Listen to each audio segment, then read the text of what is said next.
السلام علیکم ورحمۃ اللہ تعالی وبرکاتہ۔ اعوذ باللہ من الشیطان الرجیم، بسم اللہ الرحمن الرحیم۔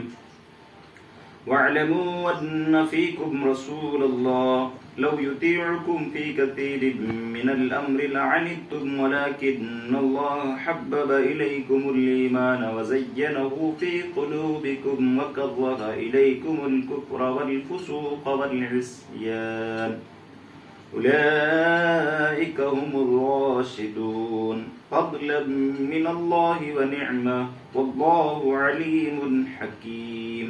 ترجمہ: اور جان لو کہ تم میں اللہ کے رسول تشریف فرما ہیں، اگر بہت سے معاملات میں وہ تمہاری بات مانے تو تم ضرور مشقت میں پڑ جاؤ گے، لیکن اللہ نے تمہیں ایمان محبوب بنا دیا اور اسے تمہارے دلوں میں آراستہ کر دیا، اور کفر اور حکم عدولی اور نافرمانی تمہیں ناگواری کر دے۔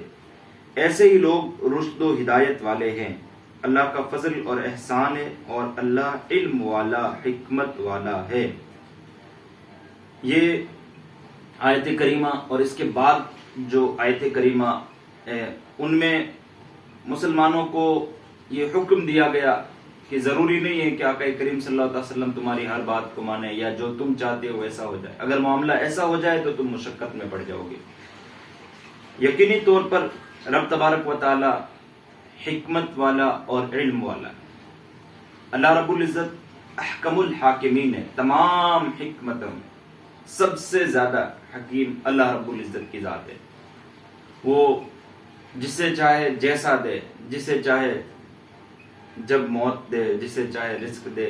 وَتُعِزُّ مَن تَشَاءُ وَتُذِلُّ مَن تَشَاءُ إِنَّ اللَّهَ يَرْزُقُ مَن يَشَاءُ بِغَيْرِ حساب۔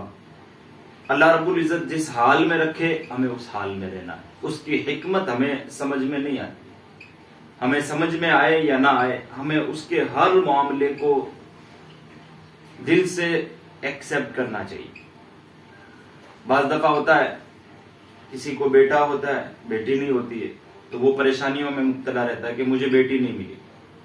کئی ایسے ہوتے ہیں جو بیٹیاں لے کے بھی پریشان رہتے ہیں، کئی ایسے ہوتے ہیں جو بیٹے لے کے بھی پریشان ہوتے ہیں۔ رب تبارک و تعالیٰ نے جو ہمیں دیا ہے بس اس پر راضی رہے۔ یقینی طور پر اللہ رب العزت کی ذات بندوں کے لیے بڑا بہتر فیصلہ فرماتی، اور پھر فرمایا علم والا۔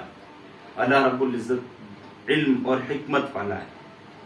اس آیت کریمہ میں بندوں کو یہ حکم ہوا کہ حضور اکرم صلی اللہ تعالیٰ علیہ وسلم کی بارگاہ میں جھوٹ بولنا سخت گناہ ہے، اور جو معاملات آپ پیش کر رہے ہیں آقا کریم صلی اللہ علیہ وسلم کی بارگاہ میں، کوئی نعت پڑھ رہے ہیں تو اس میں سچا درد ہونا چاہیے۔ ایمان پیارا معلوم ہونا اللہ تعالیٰ کی بڑی رحمت ہے۔ ایمان کا کامل اپنی کوشش سے نہیں بلکہ اللہ تعالیٰ کے فضل سے نصیب ہوتا ہے۔ ہم جو بھی اعمال کریں اللہ کی بارگاہ میں ان کو ڈال دیں، یا اللہ تو اسے قبول فرما۔ ہم اپنے اعمال پر اترائیں نا، ہمیں نہیں معلوم کہ ہمارے اعمال اللہ کی بارگاہ میں قبول ہوئے یا نہیں ہوئے۔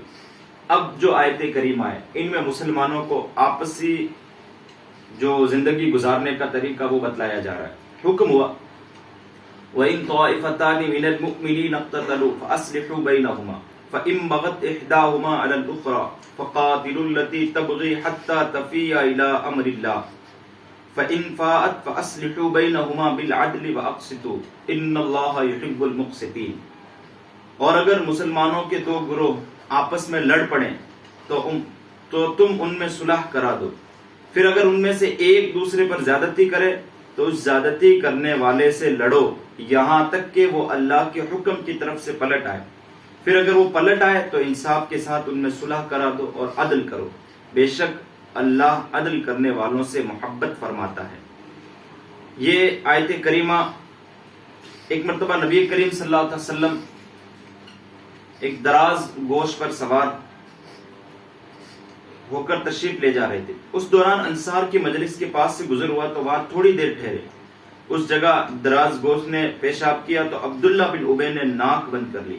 یہ دیکھ کر حضرت عبداللہ بن رواحہ نے فرمایا رضی اللہ تعالیٰ حضور اکرم صلی اللہ تعالیٰ علیہ وسلم کے دراز گوش کا پیشاب تیرے مشک سے بہتر خوشبو رکھتا ہے، حضور پر نور صلی اللہ تعالیٰ علیہ وسلم تو تشریف لے گئے، لیکن ان دونوں میں بات بڑھ گئی اور دونوں کی قومیں آپس میں لڑ پڑی اور ہاتھا پائی تک نوبت پہنچ گئی۔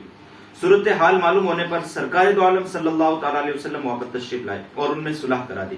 اس معاملے کے بارے میں یہ آیت نازل ہوئی اور ارشاد فرمایا گیا کہ آپسی اگر اختلاف ہو جائے تو صلح کروا دو، اور صلح کرنے صالح کو، یعنی جو صلح کروا رہا ہے، اسے چاہیے کہ وہ عدل کے ساتھ فیصلہ لے، وہ اپنی کشمکش میں نہ گزارے زندگی۔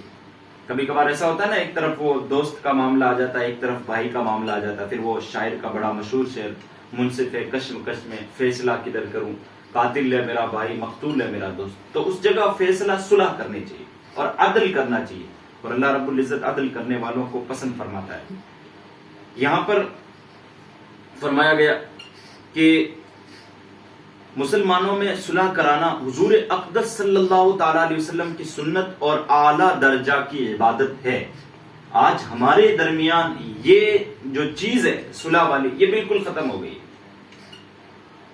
آج ہم نے اس ٹاپک کو بالکل ختم کر دیا ہے، صلح آپس میں کسی کی کروانی نہیں ہے، یہ ہم نے سوچ لیا ہے۔ تو ہم آپس میں صلح کروائیں، اور صلح کروانے کے فضائل قرآن پاک میں بے شمار ہے، احادیث طیبہ میں بے شمار ہے۔ حضرت ام کلثوم بنت عقبہ رضی اللہ تعالیٰ عنہ سے روایت ہے، سید المرسلین صلی اللہ علیہ وسلم نے ارشاد فرمایا، وہ شخص جھوٹا نہیں جو لوگوں کے درمیان صلح کرائے، اچھی بات پہنچاتا ہے یا اچھی بات کہتا ہے۔ بخاری شریف کی حدیث ہے۔ تو ہمیں بھی چاہیے کہ ہم مسلمانوں کے درمیان آپسی صلح قائم رکھیں، اور اس میں کیوں نہ کروائیں؟ آگے والی آیت ہے، انما المؤمنون اخوہ فاصلحوا بین اخویکم واتقوا اللہ لعلکم ترحمون۔ مومنین آپس میں بھائی ہے، اور پھر آپس میں صلح قائم کرو، اللہ سے ڈرو، بے شک اللہ رحم فرمانے والا ہے۔ آپ تمام حضرات آپس میں ایک دوسرے سے صلح کا کام جاری رکھیں۔ جو ہمارے بھائی آپس میں لڑے ہوئے ہیں، ہم انہیں صلح کروانے کے لیے آگاہ کریں، انہیں متنبہ کریں، صلح کے لیے راضی کریں۔ اللہ پاک کی بارگاہ میں دعا ہے، مولا قدیر ہمیں کہنے اور سننے سے زیادہ عمل کی توفیق عطا فرمائے۔ السلام علیکم ورحمۃ اللہ وبرکاتہ۔